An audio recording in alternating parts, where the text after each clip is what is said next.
করতেছি। শোনো, আমার আব্বা আমার এই সমস্ত কথা কইতো, আমি তো আব্বার কাছ থেকে শিখছি। আল্লাহ গো আল্লাহ, তার মানে তোমার আব্বা তোমার আম্মার লোক এরকম পিঠে পিঠে দেখাইতো? হ, দেখাইতো। বাপ কা বেটা সিপাही का घोड़ा कुछ भी नहीं मगर थोड़ा थोड़ा। সরা, তুমি গায়ে হাত দিতেছো কেন? আম্মাই দেখলে এখন কি মনে করবো? যাও তো ঘরে যাও, আমার রান্না করতে দাও। আমি ঘরে যাব না, আমি রান্না বান্না করি, তুমি ঘরে যাও। তোমার রান্না করতে যদি আম্মাই দেখে আম্মা কি মনে করবো?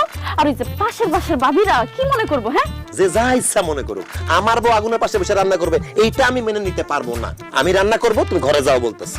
এই ঘরে যাও কইতেছি, নইলে গরম পানি তোমার গায়ের মধ্যে ঢাইলা দিমু। থাক, তোমার কোনো গরম পাতিলের পানি আমার গায়ে ঢালা লাগবো না। তুমি যদি আমার রান্না করতে না দাও, আমি চুলার মধ্যে নিজে হাত ঢুকাই দেবো। আরে, কি করতেছো? পাগল হয়ে গেছো নাকি?